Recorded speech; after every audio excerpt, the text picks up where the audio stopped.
சந்தியா சொல்கிற மாதிரி நம்ம நேர்மையாக வியாபாரம் பார்க்கறது உண்மைதான். ஆனால் இங்கே அதெல்லாம் பேசி பிரயோஜனமே இல்லையே. போய் பார்ப்போம், என்ன சொல்ல போகிறாரோ தெரியல. அண்ணே. என்ன சார், வருஷம் கொடுக்க வேண்டியதை கொடுத்துட்டு நீங்க தொழிலை பார்ப்பீங்க, நாங்களும் வேலையை பார்ப்போம். இந்த வருஷம் என்னாச்சு சார்? உங்க மேல சார் பயங்கர கோவத்துல இருக்காரு, பார்த்து கவனிங்க சார். அண்ணே,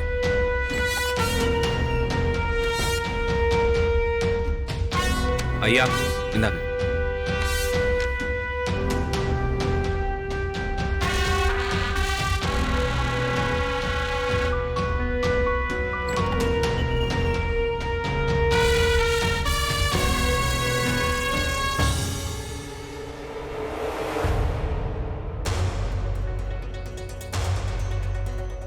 யோ ஸ்ரீனிவாசா, நான் எந்த ஃபைல கேட்டா நீ எந்த ஃபைல கொடுக்கற? சாரிங்கய்யா. நீ எனக்கு வேலை செய்யறியா இல்ல வந்து போறவங்களுக்கு வேலை செய்யறியா? ஐயா இதோ இங்க இருக்குங்கய்யா. இந்தாங்கய்யா அந்த ஃபைலு. ஆபீசருக்கு எப்படி மரியாதை கொடுக்கணும்னு கூட தெரியல. இத்தனை வருஷம் நீயும் குப்பை கொட்டுற. போ, போய் டீ வாங்கிட்டு வா போ. சரிங்கய்யா.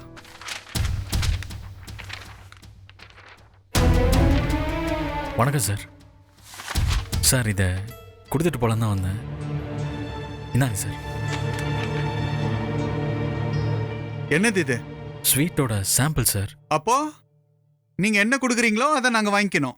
அப்படிலாம் இல்லை சார்.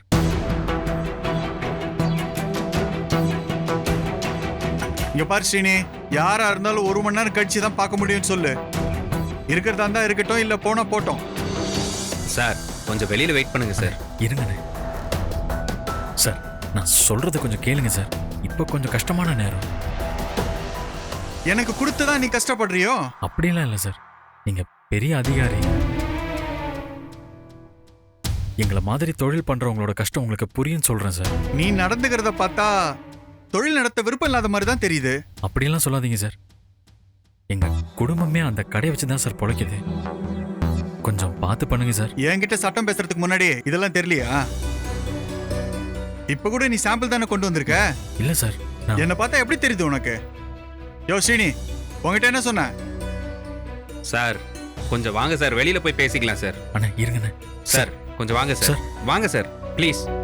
போங்க சார் ப்ளீஸ்.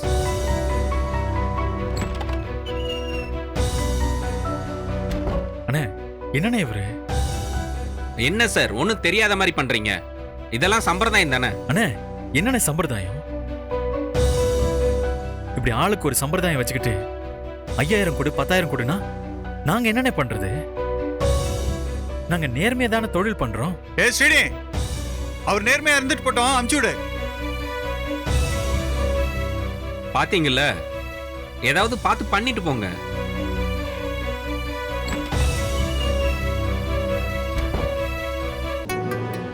யோ, இந்த ஆளுக்கு தொடர்ந்து கடை நடத்த இஷ்டம் இல்ல. சாம்பிளை வாங்கிட்டு போ சொல்லு. என்ன மீறி கடை எப்படி நடத்துறான்னு பாக்குறேன். என்ன செய்யணும்னு எனக்கு தெரியும். வாங்கிட்டு அனுப்பு.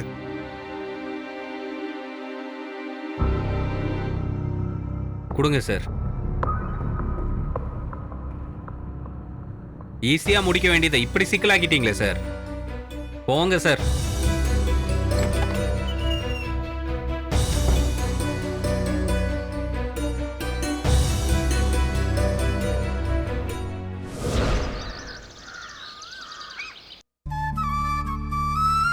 சந்தியா, சரவண எங்கம்மா? அவரு சாம்பிள் எடுத்துட்டு ஆபீசரை பார்க்க போயிருக்காரு மாமா. இன்னைக்கு நீ செஞ்சதுதாமா சரி. செந்தில் பேசுனதெல்லாம் மனசுல வச்சுக்காதம்மா. நான் தப்பா எதுவும் பண்ணல, செய்யலன்னு என் மனசுக்கு தெரியும் மாமா. இவ்வளவு நாளா நான் சொல்றத புரிஞ்சுக்கிட்டு எனக்கு ஆதரவா இருந்தாரு. ஆனா எனக்கு என்னமோ இதுல கவலையே இல்லைன்ற மாதிரி பேசுறதுதான் என்னால தாங்க முடியல மாமா. அவன் என்ன பேசினாலும் கடைசியில நீ சொன்னதை கேட்டு சாம்பிள் எடுத்துட்டு தானே போயிருக்கான். அதைத்தாமா நீ பார்க்கணும். மத்தபடி அவன் டென்ஷன்ல பேசினதெல்லாம் நீ மனசுல வச்சுக்காதம்மா. இந்த குடும்பம் அவர் தொழில் மேல எனக்கு அக்கறை இல்லையா? நியாயமா நடந்துக்கணும்னு நினைக்கிறது தப்பா மாமா? யாரும்மா சொன்னா? கடை நடந்தா போதும்னு நாங்க யோசிச்சுட்டு இருந்தோமே தவிர அவன் உழைப்புக்கும் நேர்மைக்கும் மரியாதை கிடைக்கணும்னு நாங்க நினைச்சதே இல்லம்மா. இன்னும் கேட்டா அவனே கூட அப்படி நினைச்சது இல்லம்மா. கடைக்கு பிரச்சனை வந்துட்டா குடும்பம் கஷ்டப்படுமேன்னு யோசிச்சுதான் அவனும் கோவப்பட்டு பேசிட்டான். என் புள்ள பேசினதுக்கெல்லாம் யாரும் யாருக்கும் விளக்கம் கொடுக்க தேவையில்லை.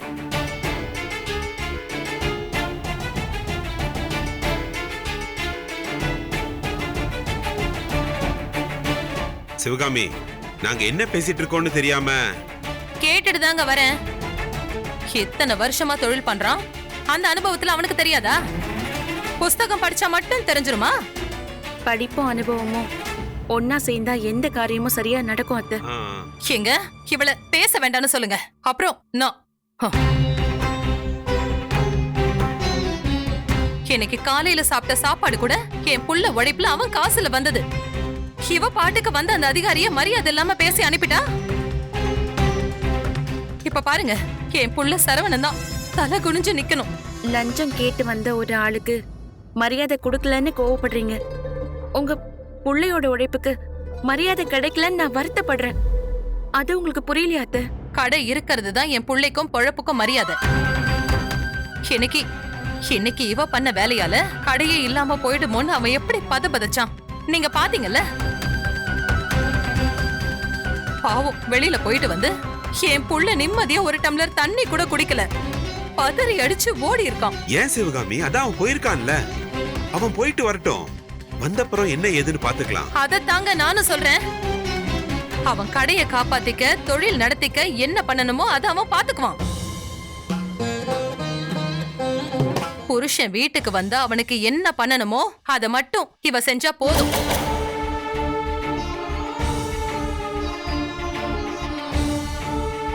முதல்ல அவனுக்கு என்ன பிடிக்கும் ஏது பிடிக்கும்னு தெரிஞ்சுக்கிட்டு அவனுக்கு வாய்க்கு ருசியா ஏதாவது சமைச்சு போட கத்துக்க சொல்லுங்க.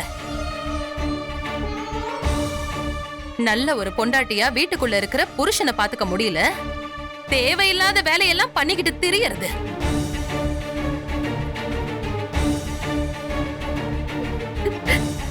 சந்தியா, சந்தியா, சும்மா இருங்க. என்ன சிவகாமி நீ கொஞ்சம் நிதானமா பேச தெரியாதா? ஒவ்வொரு தடவையும் சந்தியாவை திட்டுற, கடைசியில் அவன் மேல தப்பு இல்லைன்னு ஆயிருது. அப்புறம் அதுக்காக வருத்தப்படுற. இதெல்லாம் தேவையா? எப்ப பார்த்தாலும் என்ன குறை சொல்றதுதான் உங்களுக்கு உங்க அம்மாவுக்கும் வேலையா போச்சு. இப்ப ஏன் எங்க அம்மாவை திட்டிட்டு போறா? சிவகாமி கிட்ட இருந்து நேரம் காலம்லாம் என்னைக்கு இருந்திருக்கு? மொத்தத்துல எங்க அம்மாக்கு நேரம் சரியில்லை.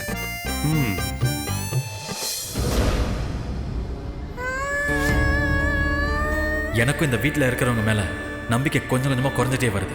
யார் எப்போ என்ன பண்ணுவாங்கன்னே தெரியவே மாட்டேங்குது.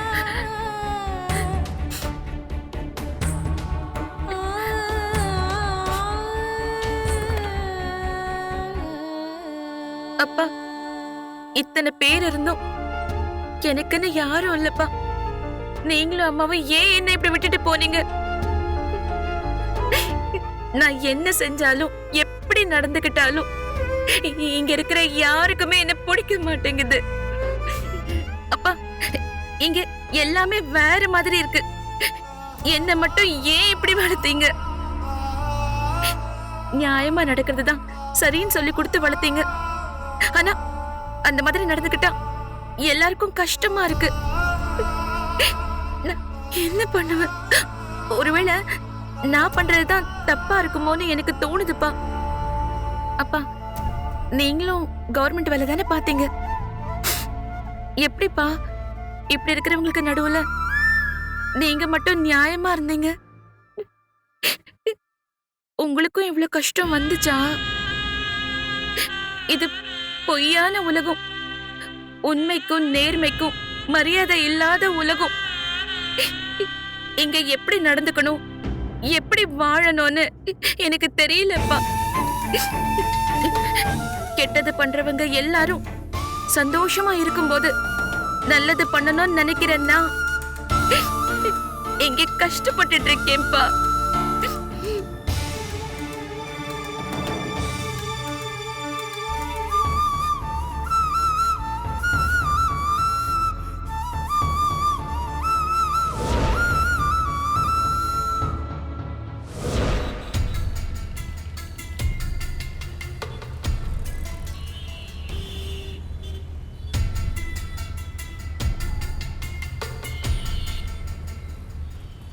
அர்ச்சனா, ஏய் அர்ச்சனா, ஆள் வந்தது கூட தெரியாம அப்படி என்ன யோசிச்சுட்டு இருக்க?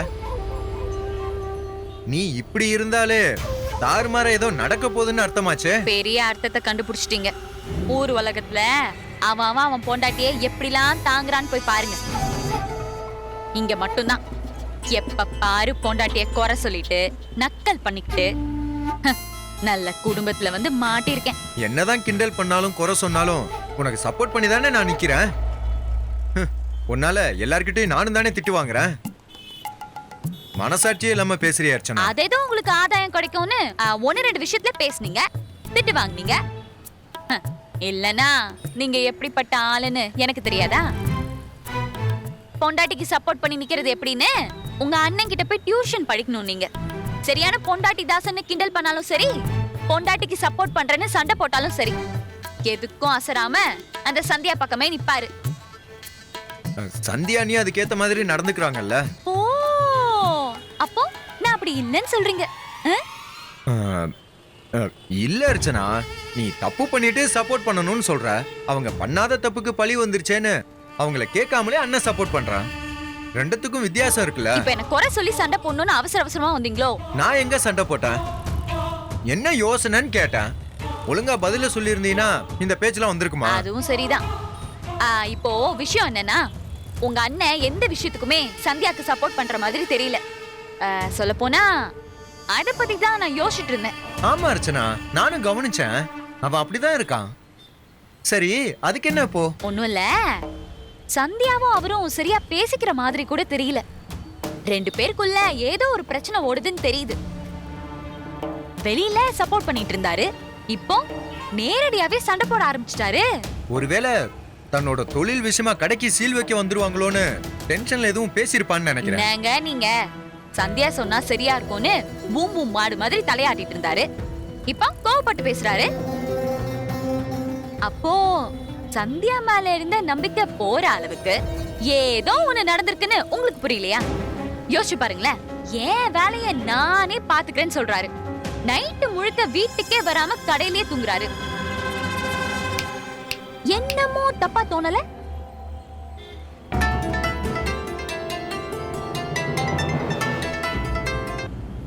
ஹலோ அக்கா, நான் தான் பேசுறேன்.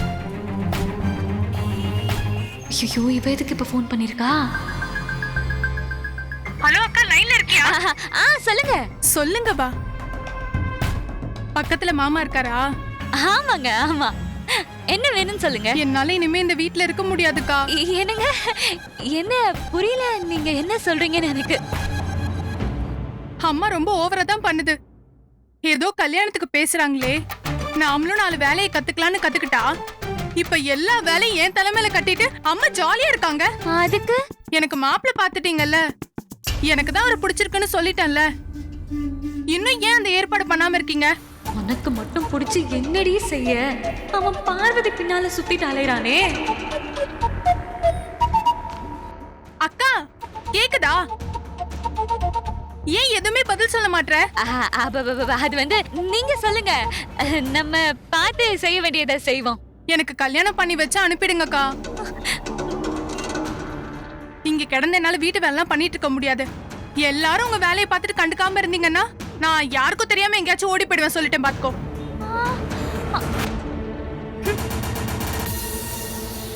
அர்ச்சனா, யாரு போன்ல? ஏன் உன் முகம் இப்படி இருக்கு? அது கஸ்டமர் தாங்க.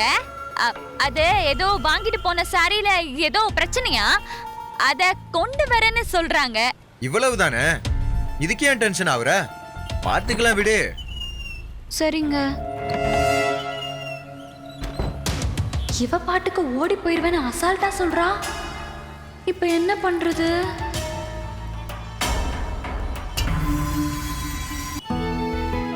ஐயா, சூடா நல்லா இருக்கா? டேய், அருமையா இருக்குடா.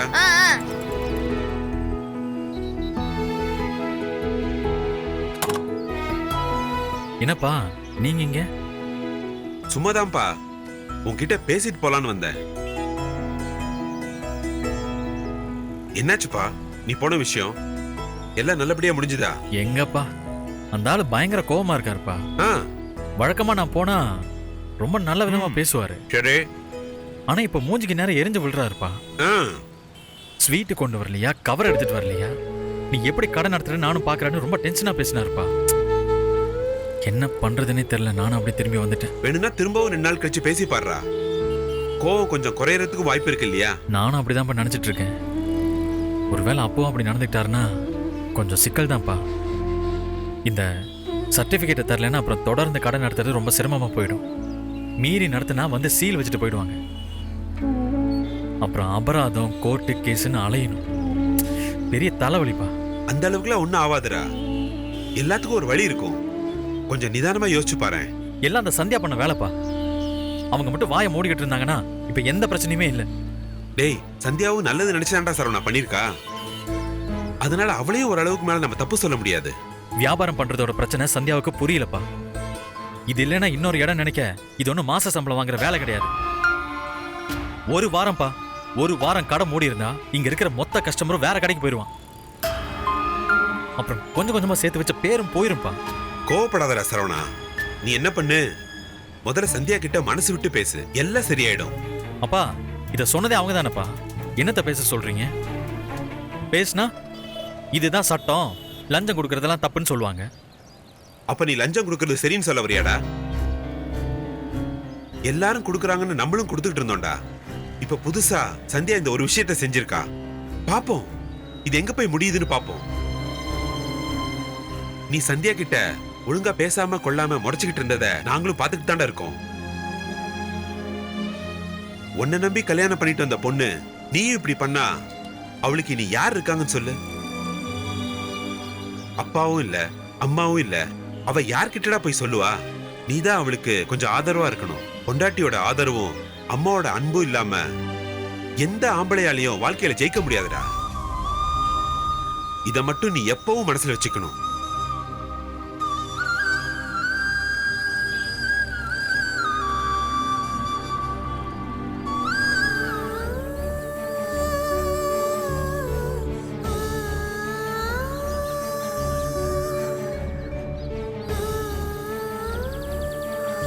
என்னங்க, என்னாச்சுங்க? அந்த ஆபீசரை பாத்தீங்களா? என்ன சொன்னாரு? என்னங்க சொன்னாரு? நீங்க சொன்னாதானே தெரியும். ஏங்க, அதிகாரத்துல இருக்கிறவங்க என்ன சொல்லுவாங்க, எப்படி பேசுவாங்கன்னு படிச்சு உங்களுக்கு தெரியாதா? இங்க இருந்து அவமானப்பட்டு போயிருக்காரு. அந்த ஆத்திரத்தை எப்படி காட்டணுமோ கரெக்டா காட்டினாரு. அவர் எதிர்பார்த்த மாதிரி கவரை நான் கொண்டு வருவேன் நினைச்சிட்டு இருக்கும்போது நான் சாம்பிளை மட்டும் கொண்டு போனா சும்மா விடுவாரா?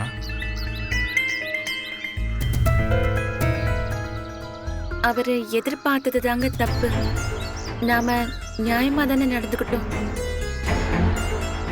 அவரு நடந்துகிட்டது அவருக்கு அவமானமா இல்லையா?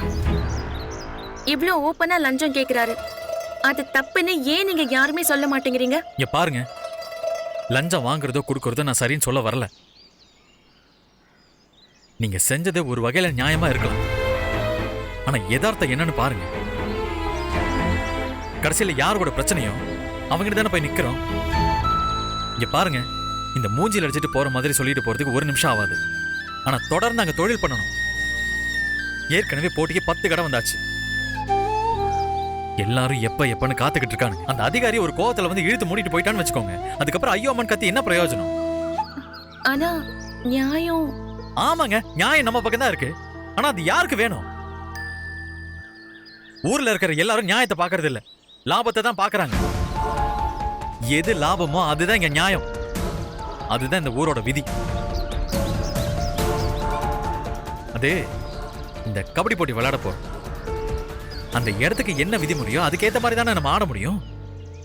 இல்ல அந்த விதிமுறைகள்லாம் புத்தகத்துல வேற மாதிரி இருக்கு, இதெல்லாம் தப்புன்னு நம்ம சொன்னா நாம தாங்க முட்டாள் மாதிரி தெரியும். ஊரோட ஒத்து வாழணும்னு சும்மா அவ சொல்லியிருக்காங்க. அப்போ தப்பு செய்யறவங்க, அடுத்தவங்க உழைப்ப உறிஞ்சி தின்றவங்க இத செஞ்சுக்கிட்டே இருப்பாங்க. நாம அதை ஏத்துக்கிட்டு போகணுமா? இப்படி பேசுறது தப்புன்னு உங்களுக்கு தோணலையா? அதான் நான் தான் சொல்றேனேங்க, இது தப்பு தப்புன்னு நீங்களும் நானும் மாத்தி மாத்தி பேசிட்டு இருக்க வேண்டியதான். மத்தவங்க யாரும் இதுக்கு ஒத்தாசை பண்ண மாட்டாங்க. உழைக்க தெரியாதவன அவன் பாட்டுக்கு சொல்லிட்டு போயிடுவான். நான் உங்களுக்கு ஒண்ணு சொல்லட்டுமா? இந்த காட்டுல மரத்தை வெட்ட போறவன் கூட நல்லா வளைஞ்சு நெளிஞ்சிருக்கிற மரத்தை வெட்ட மாட்டான். எந்த மரம் நல்லா நேரா நல்லா உறுதியா இருக்கோ அந்த மரத்தை தான் அவன் வெட்டுவான். வாழ்க்கைக்கும் அந்த நெளிவு சுழிவு அவசியம் தாங்க. அதை நீங்களும் புரிஞ்சுக்கோங்க. வாழ்க்கை தொழில்னு எல்லாத்தையும் இழந்துட்டு யாருமே இல்லாம எதுவுமே இல்லாம வாழணும்னு என் விதி போல இருக்கு.